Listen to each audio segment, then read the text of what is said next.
안녕하세요. 저는 건강사회를 위한 약사회 회원 정경림입니다. 안녕하세요. 저는 건강사회를 위한 야사의 새싹 회원 문순지입니다. 안녕하세요, 네, 정경림 선생님. 선생님, 요즘 대구 많이 덥죠? 네. 이번 주도 너무 더웠고요. 대구는 분지라 특히 여름에는 지형적인 원인으로 너무 덥습니다. 오죽하면 데프리카라고 불리겠어요. 맞아요, 근데, 데프리카. 네. 근데 올해는 이미 4월 중순에 28도, 31도를 넘는 날씨가 자주 반복되었는데요. 데프리카의 네, 더위가 단순히 지형적인 원인만은 아니겠다라는 생각이 음, 들고 기후 네. 위기로 인해서 더 일찍 그리고 더 오랫동안 더워지는 게 아닌가 하는 생각이 듭니다. 아, 정말 대단합니다. 벌써부터. 네, 기후변화가 아주 심각한데요. 기후변화 우리 건강에도 큰 영향을 미치고 있습니다. 우리 모두 그 탄소 발자국을 줄이는 실천을 해야 되겠는데요. 근데 그 예전부터 건약이 탄소 발자국 줄이는데 그 환경운동에 앞장섰다는 얘기를 들었어요. 아, 네. 건약은 설립된 지 30년이 훌쩍 넘었어요. 지난 30년 동안 대한약사회장 직선제 도입 문제, 의약품 특허권에 관한 문제, 보험 재정을 낭비하고 있는 의약품에 대한 공익감사 청구 활동, 영리병원 반대 운동 등 많은 활동을 해왔었는데요. 그중에 오늘의 주제인 환경에 관한 활동들을 좀 살펴보면 이미 1990년대부터 약국에서 폐건전지 수거하기, 무공해 네, 비누나 생분해 비누를 사용하기 이런 활동들을 해봤었고요. 네, 2003년에는 가정 내 남는 의약품에 대한 브라운백 운동을 전개하는 등 환경 운동에도 좀 앞장서온 단체예요. 그리고 작년에는 의약품이 환경에 미치는 영향에 관한 세미나를 했었었는데 문순지 선생님께서도 참석하셨죠. 새싹 네, 회원으로서 소감이 어떠셨는지 좀 궁금하네요. 네, 네. 그 대단한 건약쌤들 그 사이에 뒤늦게 합류를 하게 됐지만 가슴 뿌듯하고 아주 자랑스럽습니다. 저도 지난번에 그 말씀하신 것처럼 그 세미나에 세 차례 있었어서 참석을 했었는데요. 그 의약품 생산 단계에서부터 사용 단계, 폐기 단계까지 의약품이 어떻게 환경과 그 관련이 있는지 알아보는 세미나로 기억이 되고요. 그 중에서 또 여러 발제하신 분들 중에서 여러 내용들 중에서 사전 환경 위해성 평가 제도를 도입을 해서 인체의약품이나 생활화학 제품들 그 위해성을 사전에 평가 관리하자라는 취지로 그 제도 도입에 그 좀 관심 있으셨던 그런 발제자도 있으셔서 저희가 그 지식적으로 또는 여러 가지 공감을 얻을 수 있는 부분들 많이 공부할 기회가 되었습니다. 아픈 사람을 치료해주는 의약품이 지구를 많이 아프게 하더라고요. 네, 그렇더라고요. 저도 세미나 전에는 폐의약품만 환경에 좀 영향을 미치는구나라는 생각을 했었는데, 의약품이라고 하면 왠지 깨끗하고 좀 안전할 것 같은 이미지가 있잖아요. 그런데 네. 생산 단계부터 뭐 소비 단계, 폐기 단계 이르기까지 그렇게 탄소를 많이 배출하고 환경에 영향을 준다고는 미처 생각하지 못했어요. 그럼 네. 오늘 우리가 먹는 약, 우리에게 오기까지 얼마나 많은 탄소를 배출하는지 이제 좀 알아볼까요, 선생님? 네네. 네, 2007년 한 조사에 따르면 미국의 의료 체계에서 발생하는 탄소 배출량 중에 의료 체계에서 발생하는 탄소 배출량은 미국의 탄소 배출량의 약 7%에 해당하고요. 네. 그리고 이 의료 체계에서 발생하는 탄소 중 39%는 병원에서 그리고 14% 정도는 제약산업에서 발생하였다고 합니다. 한편 아, 네, 의료 체계 탄소 발생량 중 영국의 경우에는 한 22% 그리고 호주는 19%가 제약 산업에서 배출하였다고 해요. 네. 기후 위기로 인해서 감염병과 호흡기 질환의 위험이 더 증가하고 또 더 많은 의약품을 사용하게 되면 또 많은 탄소 배출 그리고 기후 위기 이렇게 악순환으로 이어질 것 같습니다. 약의 탄소 줄이기 시급한 과제인 것 같은데요. 우선 네. 탄소 발자국에 관해서 한번 알아보도록 하겠습니다. 탄소 발자국의 탄소가 그 온실가스 이산화 탄소를 말하는 거 맞나요, 선생님? 네. 그 대부분 인산화탄소로 많이 알고들 계시기 때문에 오늘 그 이 기회를 빌어서 온실가스의 정의와 또 종류에 대해서 조금 알아보고 지나갈까요? 네. 네. 온실가스라고 하는 것의 정의에 대해서 한번 조금 볼게요. 그 지구를 둘러싸고 있는 여러 기체들 중에서 지표면에서 우주로 발산하는 적외선 복사열을 흡수 반사하는 기체들 통칭해서 이야기한다라고 되어 있는데요. 그 온실가스는 대부분 지구 온난화를 일으키는 주범으로 알려져 있습니다. 자, 그리고 이 온실가스에 대해서 대부분 이산화탄소로만 알고 계시는데요. 종류는 크게 6가지로 나눌 수가 있어요. 그 중에서 화석 연료를 연소시킬 때 발생되는 이산화탄소가 주로 대표 주저로 되어 있고요. 또 이 이산화탄소는 다른 온실가스들의 온난화 정도를 평가하는 기준이 되다 보니까 주로 대부분 온실가스 하면 이산화탄소 이렇게들 알고 계시는 거고요. 자, 그리고 전체 온실가스의 실제로 한 80% 정도를 차지하고 있기도 합니다. 네, 그 메탄가스가 또 있는데요. 이거는 주로 축산업이나 농업, 그다음에 음식물 쓰레기를 다루는 과정에서 많이 발생이 되고 있고요. 또 한 가지는 아산화질소인데요. 이것은 비료 제조 공정이라던가 이런 쪽에서 또 자동차 매연이라든가 이런 쪽에서 많이 발생이 되고 있습니다. 그리고 나머지 3가지는 그 프레온 가스류입니다. 그런데 이 프레온 가스류들은 대체적으로 그 에어컨 냉매라든가 자동차 냉매, 그다음에 그 우리들 실제로 사용하고 있는 의약품 충진제 속에도 그 인체에 무해한 것으로 알려져 있고 무미무치하다 보니까 많이 사용이 되고 있고요. 반도체를 생산하는 과정에서 또 많이 배출이 되고, 그다음에 일반적인 화장품 스프레이나 뭐 제약에서도 스프레이, 뭐 파스류 스프레이도 있고 이렇잖아요. 네네. 그런 것들, 그다음에 그 소화기의 분무제 이런 것들에도 많이 분포가 되어 있습니다.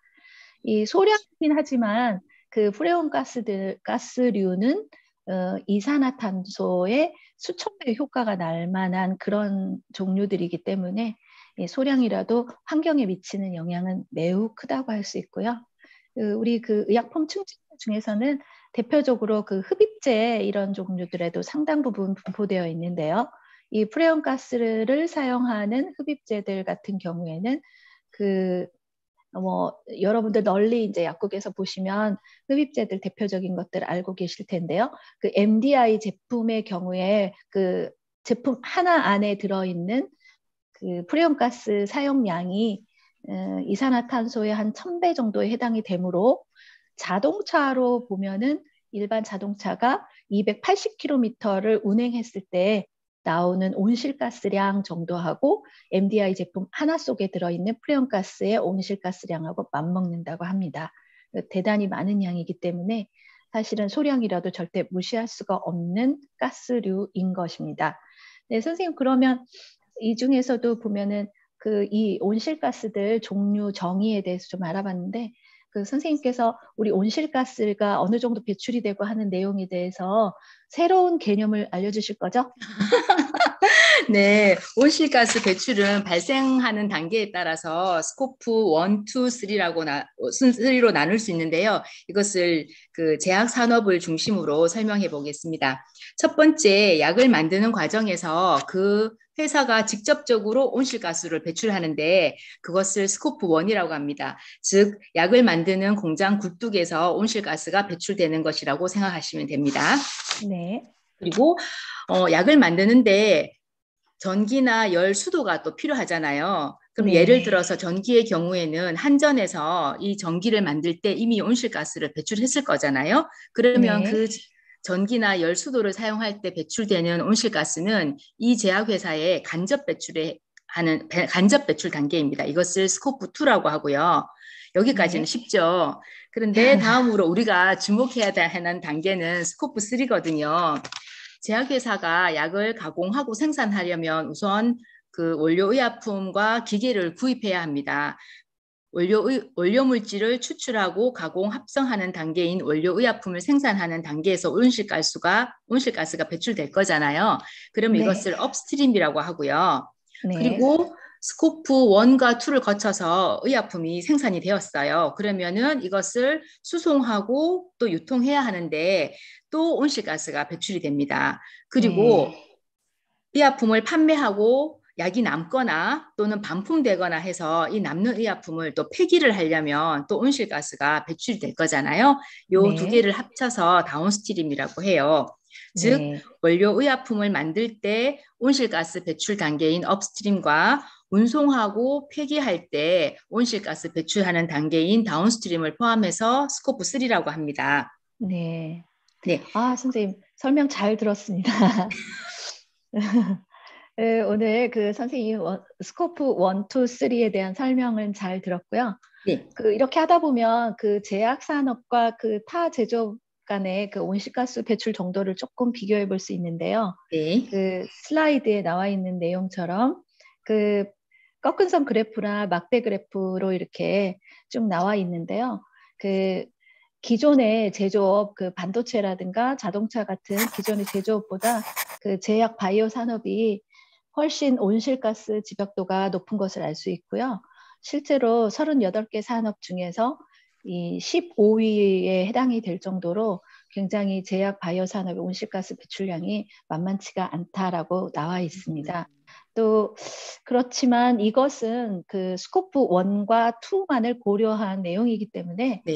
이제 그 아까 말씀하신 것처럼 스코프 3 일부가 혹시라도 반영이 되면 그 지금 현재는 제약 바이오 산업이 월등한 위치에 있지만 또 후순위에 있던 반도체나 자동차 산업 기존의 그 제조업체들이 순위를 언제 탈환하게 될지도 모르겠다 이런 생각이 들어요. 선생님 그러면 스코프 3에 대해서도 조금 설명을 해주시면 어떨까요? 아, 네. 네. 선생님, 그 문순지 선생님이 말씀하셨던 그 통계는 사실 스코프 1과 2만을 그 기준으로 한 자료잖아요. 스코프 1과 네. 2는 그 정의와 경계가 뚜렷하고 기업들의 온실가스 배출량 보고에 공개되는 그 정보이지만 스코프 3는 대상이 좀 방대하고 경계도 명확하지 않고 또 반품 같은 경우에는 기업이 관리하기 어려운 요소가 포함되어 있어서 네. 측정하기가 좀 힘들다고 합니다. 그래서 공개 대상에서 좀 빠져 있고요. 그렇다 네. 보니 대부분의 회사에서 온실가스 배출 감축 목표량에 포함시키지도 않고 있습니다. 또 만약에 아, 이러한 운송 부분을 아웃소싱을 하게 된다면 그 회사의 온실가스 배출량에 잡히지도 않아요. 하지만 네. 제조업의 경우 스코프 3 단계에서 배출되는 온실가스량이 아주 큰데요.